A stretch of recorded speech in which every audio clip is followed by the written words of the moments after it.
Hi hello നമസ്കാരം, welcome back to learning civil GC. ഞാൻ ഗോകുചന്ദ്രൻ. So guys, നമ്മുടെ RRBയുടെ section controller എന്നും പറഞ്ഞ് ഇന്നലെ ഒരു ഷോർട്ട് നോട്ടീസ് വന്നിട്ടുണ്ട്. അപ്പോൾ അതിന് എനിക്ക് കുറച്ച് കാര്യങ്ങൾ പറയുന്നുണ്ട്. ഈ സെക്ഷൻ കൺട്രോളർ 368 വേക്കൻസിയാണ് വിളിച്ചിരിക്കുന്നത്. CEN 04/2025 ആണ് എംപ്ലോയ്മെൻറ്റ് നോട്ടിഫിക്കേഷൻ നമ്പർ എന്ന് പറയുന്നത്. ഈ കാര്യം ഞാൻ ഒരു 1.5 മാസം മുന്നേ, അല്ലെങ്കിൽ ഐ തിങ്ക് 2 മാസം മുന്നേ നമ്മുടെ ടെലഗ്രാം ഗ്രൂപ്പിൽ പോസ്റ്റ് ചെയ്തിട്ടുണ്ടായിരുന്നു. ലേണിംഗ് ഇങ്ങനെ സെക്ഷൻ കൺട്രോളറിൻ്റെ വേക്കൻസി വരുന്നു പറഞ്ഞിട്ട്. ഓക്കെ, അതേപോലെ തന്നെയാണ് സംഭവിച്ചിരിക്കുന്നത്. ബട്ട് ഐ എക്സ്പെക്റ്റഡ് ഇപ്പോൾ വരാൻ പോകുന്ന, ഇപ്പോൾ നടന്നുകൊണ്ടിരിക്കുന്ന NTPCയുടെ അടുത്ത NTPCൻ്റെ കൂടെ വിളിക്കുന്നതാണ് ഞാൻ വിചാരിച്ചു. ബട്ട് സെപ്പറേറ്റ് എക്സാം ആയിട്ടാണ് എന്ത് ചെയ്യുന്നത്, ഈ ഒരു സെക്ഷൻ കൺട്രോളറിൻ്റെ പോസ്റ്റ് റിക്രൂട്ട് ചെയ്യുന്നത്, സെപ്പറേറ്റ് എക്സാം. അപ്പോൾ അതിൻ്റെ കുറച്ച് ഡൗട്ട്, അതായത് ഇതിൻ്റെ എക്സാം പാറ്റേൺ എങ്ങനെയായിരിക്കും, ഇതിൻ്റെ എന്താ പറയുക, എക്സാം ഡേറ്റ്, അല്ലെങ്കിൽ ഇതിൻ്റെ വർക്കിംഗ് നേച്ചർ അങ്ങനെ കുറച്ച് ഡൗട്ട്സ് എനിക്ക് പേഴ്സണലി വന്നിട്ടുണ്ട്. അപ്പോൾ കോമൺ ആയിട്ട് ഞാനൊരു വീഡിയോയിലൂടെ ഇതെല്ലാം പറയാനാണ് വിചാരിക്കുന്നത്. ഓക്കെ, ഈ സെക്ഷൻ കൺട്രോളറിൻ്റെ സത്യം പറഞ്ഞാൽ എന്തുകൊണ്ട് അവർ NTPC അതിൻ്റെ കൂടെ വിളിച്ചിട്ടില്ല. ഒന്നാമത്തെ കാര്യം, ഇത് പണ്ട് NTPC 2019 മുൻപത്തെ NTPCക്കെല്ലാം ട്രാഫിക് അപ്രൻറ്റീസ് എന്ന് പറഞ്ഞൊരു പോസ്റ്റ് ഉണ്ടായിരുന്നു, ലെവൽ 4.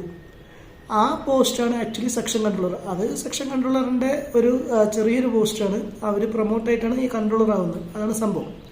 പക്ഷെ ഇത്തവണ ആദ്യമായിട്ട് ഡയറക്റ്റായിട്ട് അവരെന്ത് ചെയ്യുന്നു, റിക്രൂട്ട് ചെയ്യുന്നു. ദെൻ വൈ നോട്ട് അടുത്ത NTPCയുടെ കൂടെ വിളിക്കുന്നില്ല എന്ന് ചോദിക്കുകയാണെങ്കിൽ, നിങ്ങൾക്കറിയാം ഇപ്പോൾ നടന്നുകൊണ്ടിരിക്കുന്ന NTPC തന്നെ ഗ്രാജുവേറ്റ് ലെവലിൻ്റെ CBT2 ഡേറ്റ് ഇതുവരെ വന്നിട്ടില്ല. അണ്ടർ ഗ്രാജുവേറ്റ് ആണെങ്കിൽ നടന്നുകൊണ്ടിരിക്കുകയാണ്. ഇനി ഇതെല്ലാം കഴിഞ്ഞ് CBT2 കഴിഞ്ഞ് CBAT കഴിഞ്ഞ് പുതിയ റിക്രൂട്ട്മെൻറ്റ് നോട്ടിഫിക്കേഷൻ ഇറക്കി അടുത്തത് വിളിക്കുമ്പോഴേക്കും ഒരു സമയം പിടിക്കും. അതുകൊണ്ടാണ് അവർക്ക്, എനിക്ക് തോന്നുന്നത് ഇത് എമർജൻസിയാണ്. ഇവർക്ക് ഈ ഒരു കൺട്രോളറിൻ്റെ പോസ്റ്റ് എന്നുള്ളത് അത്രയും എമർജൻസി ആയതുകൊണ്ടായിരിക്കാം അടുത്തൊരു NTPC നോട്ടിഫിക്കേഷൻ വരെ വെയിറ്റ് ചെയ്യാതെ സെപ്പറേറ്റ് എക്സാം ആയിട്ട് തന്നെ കണ്ടക്ട് ചെയ്യുന്നു. ഓക്കെ, അല്ലെങ്കിൽ എന്തെങ്കിലും എക്സാം പാറ്റേൺ ചേഞ്ച് വരണം, അത് സാധ്യത കുറവാണ്. നോർമലി നമ്മുടെ സ്റ്റേഷൻ മാസ്റ്ററിൻ്റെ എന്താണോ എക്സാം പാറ്റേൺ, ആ ഒരു പാറ്റേണിൽ തന്നെ ആയിരിക്കും വരാൻ സാധ്യത. എന്ന് വെച്ചാൽ ഇതിനെ നിങ്ങളുടെ ഒരു ക്വാളിഫിക്കേഷൻ എന്ന് പറയുന്നത് ഗ്രാജുവേറ്റ് ആയിരിക്കും. എനി ഗ്രാജുവേറ്റ് ക്വാളിഫിക്കേഷൻ മതിയാവും. പിന്നെ ഇതിൻ്റെ നോട്ടിഫിക്കേഷൻ ഡീറ്റെയിൽഡ് വന്നിട്ടില്ല കേട്ടോ, അതൊരു 5-6 ദിവസത്തിൽ വരും. അപ്പോൾ എന്തായാലും ഇതിൻ്റെ ക്വാളിഫിക്കേഷൻ ഗ്രാജുവേറ്റ് ആയിരിക്കും. ഇതിൻ്റെ ഏജ് ലിമിറ്റ് 18 to 33 എന്ന് അവർ പറയുന്നുണ്ട്.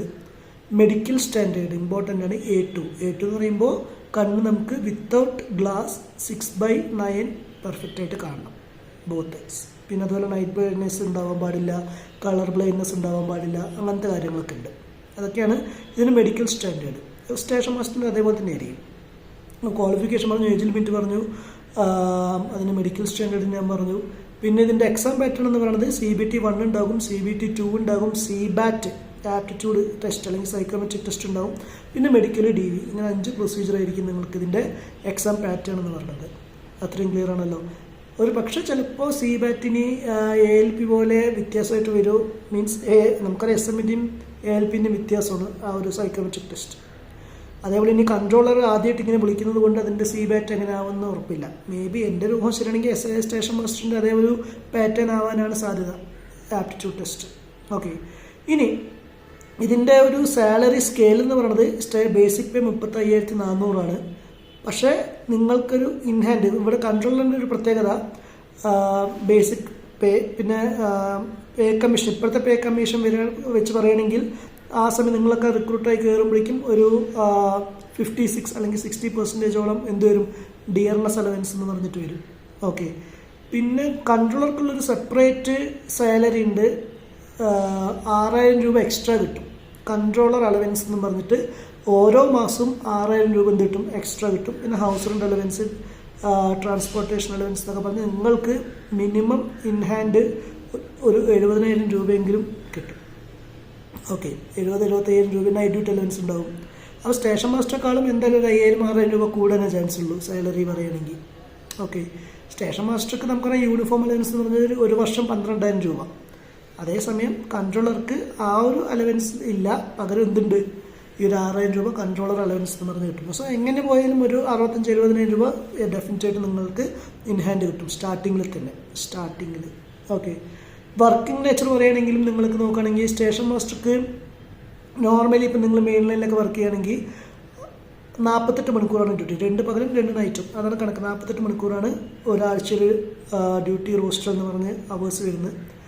കൺട്രോളർക്ക് പറയുകയാണെങ്കിൽ വെറും 36 മണിക്കൂറായിരിക്കും ഡ്യൂട്ടി. 36 മണിക്കൂർ വെച്ചാൽ 6 മണിക്കൂർ വെച്ച് 6 ദിവസം. അതിലും വേറൊരു അഡ്വാൻറ്റേജ് എന്താണെന്ന് വെച്ചാൽ ഒരാഴ്ചയിൽ മിനിമം 3 ദിവസം നിങ്ങൾക്ക് ഗ്യാപ്പ് കിട്ടും. ഫോർ എക്സാമ്പിൾ പറയുകയാണെങ്കിൽ നിങ്ങൾ ഇന്ന് രാത്രി 12 മണിക്ക് ഡ്യൂട്ടിക്ക് കയറിയെന്ന് വിചാരിക്കാം. രാത്രി 12 മണിക്ക് കയറിയാൽ പകൽ 6 മണിക്ക് നിങ്ങൾ എന്ത് ചെയ്യും, റിലീവ് ചെയ്യും. ഓക്കെ, അപ്പോൾ അത് ഞായറാഴ്ച നിങ്ങൾ അല്ലെങ്കിൽ ഞായറാഴ്ച പകൽ 12 മണിക്ക് കയറി, ഓക്കെ, രാവിലെ 6 മണിക്ക് റിലീവ് ചെയ്തു. അപ്പോൾ ആ ഞായറാഴ്ച ഫുള്ളായിട്ട് എന്ത് കിട്ടും, നൈറ്റ് ഓഫ് എന്ന് പറഞ്ഞ് കിട്ടും. തിങ്കളാഴ്ച ചിലപ്പോൾ നിങ്ങളുടെ റെസ്റ്റാണെന്ന് വിചാരിക്കുക, ഒരാഴ്ചയിൽ റെസ്റ്റ് ഉണ്ടല്ലോ. അപ്പോൾ തിങ്കളാഴ്ച മൊത്തം നിങ്ങളുടെ റെസ്റ്റ്, ഞായർ നിങ്ങൾ ആ ദിവസം ഫ്രീ ആയില്ലേ. ചൊവ്വാഴ്ച വൈകുന്നേരം 6 മണിയൊക്കെയായിരിക്കും നിങ്ങൾ കയറുന്നത്, വൈകിട്ട് 6 മണി മുതൽ 12 മണി വരെ. എന്ന് വെച്ചാൽ ഞായറാഴ്ച രാവിലെ 6 മണിക്ക് റിലീവായാൽ നിങ്ങൾക്ക് ചൊവ്വാഴ്ച വൈകിട്ട് 6 മണിക്ക് കയറിയാൽ മതി. സോ ഞായറാഴ്ച ഫുൾ ഡേ ഫ്രീ കിട്ടും, തിങ്കളാഴ്ച ഫുൾ ഡേ ഫ്രീ കിട്ടും റെസ്റ്റ്, ചൊവ്വാഴ്ച ഫുള്ളായിട്ട് ഫ്രീ കിട്ടും. ഫുള്ളെന്ന് വെച്ചാൽ പകൽ 10 വൈകിട്ട് 6 മണിക്ക് കയറിയാൽ മതി. അപ്പോൾ എഫക്റ്റീവ്ലി ആഴ്ചയിൽ എങ്ങനെ എന്ത് കിട്ടും, 3 ദിവസം ഫ്രീ ആണ്, 3 പകൽ നമുക്ക് ഫ്രീ ആയിട്ട് കിട്ടും. അത് വലിയൊരു അഡ്വാൻറ്റേജാണ്. ഓക്കെ, ബട്ട് നമ്മൾ ഈ വർക്ക് ഇതൊക്കെ അഡ്വാൻറ്റേജ് ആണെങ്കിൽ പോലും നമ്മൾ വർക്ക് ചെയ്യുന്ന ഈ ഒരു 6 മണിക്കൂർ എന്ന് പറയുന്നത് വളരെ എന്താ പറയുക, ഫോണൊന്നും കൊണ്ടുപോയിട്ട്, ഫോണൊക്കെ നിങ്ങളൊരു ഡ്രോയിനകത്ത് വെച്ച് ക്ലോസ് ചെയ്തിട്ട് വേണം അവിടെ ഡ്യൂട്ടിക്ക് ഇരിക്കുക. 6 മണിക്കൂർ ഒന്നിനും സമയം ഉണ്ടാവില്ല, ഫുൾ ടൈം ഫോണിൽ. കാരണം ഈ സ്റ്റേഷൻ മാസ്റ്റർ എന്ന് പറയുകയാണെങ്കിൽ ഒരു സ്റ്റേഷൻ നോക്കിയാൽ മതി. പക്ഷേ ഈ കൺട്രോളർ എന്ന് പറയുമ്പോൾ അതുകൂടി ഞാൻ പറയും, ഈ കൺട്രോളറിൽ ഇപ്പോൾ ഫോർ എക്സാമ്പിൾ ഈ 368 വേക്കൻസിയിൽ സദേൺ റെയിൽവേ നോക്കുകയാണെങ്കിൽ വെറും 24 വേക്കൻസിയെ വിളിക്കാൻ പോകുന്നത്. വരും നോട്ടിഫിക്കേഷൻ വരുമ്പോൾ നിങ്ങൾക്ക് അത് മനസ്സിലാവും. 24 വേക്കൻസി ആയിരിക്കും സദേൺ റെയിൽവേ. സദേൺ റെയിൽവേ എന്ന് പറയുമ്പോൾ എത്ര ഡിവിഷൻ ഉണ്ട്, 6 ഡിവിഷൻ ഉണ്ട്. മധുരൈ, ചെന്നൈ, ട്രിച്ചി, പാലക്കാട്, ട്രിവാൻഡ്രം, സേലം, 6 ഡിവിഷൻ. അപ്പോൾ 6 ഡിവിഷൻ ചേർന്നിട്ടാണ് 24 വേക്കൻസി. അപ്പോൾ ആവറേജ് 3-4 വേക്കൻസിക്ക് ആയിരിക്കും ഒരു ഡിവിഷനിൽ വരാൻ പോകുന്നത്. അതുകൊണ്ട് തന്നെ കോമ്പറ്റീഷൻ അത്രയും ടഫായിരിക്കും എന്ന് വിചാരിക്കുക, അത്രയും ടൈറ്റ് ആയിരിക്കും. ഓക്കെ, പിന്നെ അതേപോലെ ഈ കൺട്രോളറിൻ്റെ ജോലി എന്ന് പറയുന്നത് നമുക്കിപ്പോൾ ഞാൻ പറഞ്ഞ സ്റ്റേഷൻ മാസ്റ്റർ ഒരു സ്റ്റേഷൻ നോക്കിയാൽ മതിയെങ്കിൽ കൺട്രോളർ ഒരുപാട് സ്റ്റേഷൻസ് കൺട്രോൾ ചെയ്യണം. ഒരു ട്രെയിന് ഒരു എക്സാമ്പിൾ പറയുകയാണെങ്കിൽ ഒരു പാസഞ്ചർ ട്രെയിൻ ഒരു സ്റ്റേഷനിൽ നിൽക്കുകയാണ്. സ്റ്റേഷൻ മാസ്റ്റർക്ക് അതിന് പിന്നാലെ 2 സ്റ്റേഷൻ മുന്നേ ഏത് ട്രെയിനാണ് വരുന്നതെന്ന് അറിയില്ല. പക്ഷേ പിന്നാലെ 2 സ്റ്റേഷൻ മുൻപുള്ള സ്റ്റേഷനിൽ വന്ദേ ഭാരത് വന്നുകൊണ്ടിരിക്കുകയായിരിക്കും. നമുക്ക് പ്രയോറിറ്റി എന്ന് പറയുന്നത് വന്ദേ ഭാരതാണ്. അപ്പോൾ കൺട്രോളർ വിളിച്ച് നമ്മൾ ചോദിക്കണം എന്താണ് അവസ്ഥ, അല്ലെങ്കിൽ കൺട്രോളർ നമ്മളെ വിളിച്ച് പറയും ഈ പാസഞ്ചർ ട്രെയിൻ നിങ്ങളിപ്പോൾ സ്റ്റാർട്ട് ചെയ്യേണ്ട, വന്ദേ ഭാരത് പോയിട്ട് ഇത് സ്റ്റാർട്ട് ചെയ്താൽ മതി. അല്ലെങ്കിൽ ഒരു ഗുഡ്സ് ട്രെയിൻ ഉണ്ടെങ്കിൽ ഗുഡ്സ് ട്രെയിൻ നിർത്തിയിട്ട് നമ്മൾ എന്ത് ചെയ്യണം, ഒരു പാസഞ്ചർ ട്രെയിൻ സ്റ്റാർട്ട് ചെയ്യണം. അപ്പോൾ നമ്മളൊരു ട്രെയിൻ സ്റ്റാർട്ടിങ് സ്റ്റോപ്പിങ്ങൊക്കെ ഡിസൈഡ് ചെയ്തത് ആരാ, കൺട്രോളറാണ്. ഈ കൺട്രോളർ എന്ന് പറയുമ്പോൾ സേലം ഡിവിഷനിൽ ഞാൻ പറഞ്ഞ 6 ഡിവിഷൻ ഉണ്ട്. ഈ 6 ഡിവിഷനിലും ഓരോ ഡിവിഷനും സ്പ്ലിറ്റ് ആക്കിയിട്ടുണ്ട്. ഇപ്പോൾ ഒരു സേലം ഡിവിഷൻ്റെ കാര്യം പറയുകയാണെങ്കിൽ കോയമ്പത്തൂർ എന്ന് പറയുന്നത് ഒരു കംപ്ലീറ്റ് ഒരു സെക്ഷനാണ്, ഈറോഡ് എന്ന് പറയുന്നത് ഒരു സെക്ഷനാണ്, തിരുപ്പത്തൂർ എന്ന് പറയുന്നത് ഒരു സെക്ഷനാണ്, സേലം വേറൊരു സെക്ഷനാണ്. അങ്ങനെ ഓരോ സെക്ഷൻ്റെയും കീഴിൽ 7, 8, 10 എന്തുണ്ടാവും സ്റ്റേഷൻസ് ഉണ്ടാവും. അപ്പോൾ ഈ മൊത്തം ഈ ഒരു സെക്ഷൻ, ഈ ഒരു സ്റ്റേഷൻസ് മൊത്തം ആരാ കൺട്രോൾ ചെയ്യുന്നത്, കൺട്രോൾ ഓഫീസർ. ഏതൊക്കെ സ്റ്റേഷനിൽ ഏതൊക്കെ ട്രെയിൻ എപ്പോൾ സ്റ്റാർട്ട് ചെയ്യണം, എപ്പോൾ അതിനെ പിടിച്ചിടണം, ഇതൊക്കെ തീരുമാനിക്കുന്നത് കൺട്രോൾ ഓഫീസറാണ്. ഒരു ട്രെയിൻ നമ്മൾ ചെറുതായിട്ട് അടിപറ്റിയാൽ പോലും എന്ത് സംഭവിക്കും, അടിയെന്ന് വെച്ചാൽ ഉദ്ദേശിക്കുന്നത് ലേറ്റ് ആയാൽ പോലും അത് കൺട്രോളറെ നേരെ. കൺട്രോൾ എന്ന് പറയുന്നത് നമ്മുടെ ഓഫീസർമാരായിട്ട് direct കോൺടാക്റ്റാണ്. Division operating മാനേജർക്കായിട്ട് direct interlink ഉള്ളതുകൊണ്ട് എനി ടൈം നമ്മൾ ചീത്ത കേട്ടുകൊണ്ടിരിക്കും കൃത്യമായിട്ട് വർക്ക് ചെയ്തില്ലെങ്കിൽ. നല്ല പ്രഷർ ഉണ്ടാവുമെന്നാണ് ഞാൻ പറഞ്ഞു വരുന്നത്. ഡിവിഷൻ ഓഫീസിന് ഡയറക്റ്റ് നമ്മളെ പ്രഷർ കുറച്ച് കൂടുതലായിരിക്കും. അപ്പോൾ ആ ഒരു അതുകൊണ്ടാണ് ഈ 6 മണിക്കൂർ പ്രഷർ കൺട്രോൾ അലവൻസ് 6000 രൂപ കിട്ടുന്നതൊക്കെ. ഓക്കെ, അത്രയും സ്ട്രിക്റ്റ് ആയിരിക്കും അവിടെ, നമുക്കൊന്നും ചെയ്യാൻ പറ്റില്ല. നല്ല പ്രഷർ, ഓഫീസർമാരുടെ ചീത്ത കേൾക്കേണ്ടി വരും. നമ്മൾ കറക്റ്റായിട്ട് ഡീൽ ചെയ്യണം, ഏത് ട്രെയിൻ എപ്പോൾ സ്റ്റാർട്ട് ചെയ്യണം, ഏത് ട്രെയിൻ അടിയിട്ടാൻ പറ്റില്ല. വന്ദേ ഭാരത്തൊക്കെ ഒരു 5 മിനിറ്റ് നിങ്ങൾക്കറിയാം, വന്ദേ ഭാരത്തൊക്കെ ഡിലേ ആയാൽ ആ പാസഞ്ചറിൻ്റെ മൊത്തം റീഫണ്ട് കൊടുക്കുക, അങ്ങനെ എന്തൊക്കെയോ പരിപാടിയുണ്ട്. അപ്പോൾ അതൊന്നും ഡിലേ ആവാതിരിക്കണമെങ്കിൽ ഇതൊക്കെ കൺട്രോളുടെ റെസ്പോൺസിബിലിറ്റിയാണ്, സെക്ഷൻ കൺട്രോളറുടെ. അങ്ങനെ കുറേ റിസ്ക് കൂടി എന്തുണ്ട് ഈ ഒരു ജോലിക്കുണ്ട്. ഓക്കെ, 6 മണിക്കൂർ ജോലിയാണെങ്കിലും 6 മണിക്കൂർ നമുക്ക് ടെൻഷൻ ഇരിക്കും, നല്ലപോലെ പ്രഷർ വരും. ഈ BP ഉള്ളവർക്ക് പെട്ടെന്ന് BP എന്നൊക്കെ പറയാറുണ്ട് ഈ ഒരു ജോബിൽ, അത് ടെൻഷൻ കൂടുതലായിരിക്കും. അതൊന്നും കുഴപ്പമില്ല എന്ന് പറയുകയാണെങ്കിൽ റിസ്ക് ഒക്കെ ഏറ്റെടുക്കുന്ന തയ്യാറാണെങ്കിൽ ധൈര്യമായിട്ട് എന്ത് ചെയ്യാം ഈ ഒരു ജോലി. പിന്നെ ഭയങ്കര സേഫ്റ്റി റിലേറ്റഡാണ്. ഇപ്പോൾ 2 ട്രെയിന് കൊളൈഡ് ചെയ്യുക, അങ്ങനെ എന്തെങ്കിലുമൊക്കെ അൺടോഡ് ഇൻസിഡൻറ്റ് വരുന്നതൊക്കെ കൺട്രോളർക്ക് മുൻകൂട്ടി കൺട്രോളർക്ക് എല്ലാം കാണാൻ പറ്റുമല്ലോ അതൊക്കെ ട്രെയിൻ എവിടെ എന്നുള്ളത്. അപ്പം അങ്ങനെ റിസ്ക് ഫാക്ടർ കുറച്ച് കൂടുതലാണ് ഈ ഒരു ജോലിക്ക്. ഇതാണ് കൺട്രോളറിൻ്റെ ഒരു വർക്ക് നേച്ചർ എന്ന് പറയുന്നത്. അപ്പോൾ ഞാൻ ഡ്യൂട്ടി ടൈം പറഞ്ഞു, അതിൻ്റെ സാലറി പറഞ്ഞു, വർക്ക് നേച്ചർ എന്താണെന്ന് പറഞ്ഞു. ഓക്കെ, പിന്നെ ഇത് മാത്രമല്ല, ട്രെയിൻ സ്റ്റാർട്ട് സ്റ്റോപ്പ് മാത്രമല്ല, ട്രെയിൻ സ്റ്റാർട്ട് സ്റ്റോപ്പ് മാത്രമല്ല, വേറെയും കുറേ കാര്യങ്ങളുണ്ട്. Okay, line block, power block എന്നൊക്കെ പറഞ്ഞു. അപ്പോൾ ഇതൊക്കെയാണ് ജനറൽ ആയിട്ടുള്ള ഐഡിയ. അപ്പോൾ ഇതിൽ കൂടുതലായിട്ട് നിങ്ങൾക്ക് എന്തെങ്കിലും ഡൗട്ട് ഉണ്ടെങ്കിൽ നമ്മുടെ ഗ്രൂപ്പിൽ ചോദിക്കുക. ഓക്കെ, എന്തായാലും നിങ്ങൾ അപ്ലൈ ചെയ്യുക, കിട്ടിയ നല്ല ജോബാണ്. ഇതിൻ്റെ പ്രൊമോഷൻ കൂടി ഞാൻ പറയാം. ഇപ്പോൾ ലെവൽ 6 നിങ്ങളിപ്പോൾ ഡയറക്റ്റായിട്ട് കയറും. അത് കഴിഞ്ഞ് ലെവൽ 7, നമുക്ക് സ്റ്റേഷൻ മാസ്റ്റർക്ക് ലെവൽ 6 ലെവൽ 7 ആകണമെങ്കിൽ 10 വർഷം പിടിക്കും. ഈ 10 വർഷം പിടിച്ച് പിന്നെ ലെവൽ 8 ഒക്കെ ആണെങ്കിൽ പിന്നെയും സമയം പിടിക്കും, എളുപ്പത്തിൽ ആവില്ല. പക്ഷേ കൺട്രോളർക്ക് ഈസിലി പ്രൊമോഷൻ കിട്ടും. എന്ന് വെച്ചാൽ ഇപ്പോൾ ലെവൽ 6 നമുക്ക് സീനിയോറിറ്റിക്ക് അനുസരിച്ച് ലെവൽ 7 പെട്ടെന്ന് പ്രൊമോഷൻ ആവാം. പ്രൊമോഷനായാൽ നമ്മൾ ചീഫ് കൺട്രോളർ എന്നൊക്കെ പറയും. പിന്നെ അതിൻ്റെ അടുത്ത ലെവൽ പോകും. ലെവൽ 8 നമുക്ക് ഡിപ്പാർട്ട്മെൻറ്റ് ടെസ്റ്റ് ഉണ്ട്, എഴുതിയിട്ട് വീണ്ടും ലെവൽ 8 പോവാം പ്രൊമോഷൻ കോട്ടയിൽ. വീണ്ടും പ്രൊമോഷൻ വഴി ലെവൽ 9, വിത്തിൻ ഒരു 10-20 വർഷം ആകുമ്പോഴേക്കും ലെവൽ 9 എത്താം.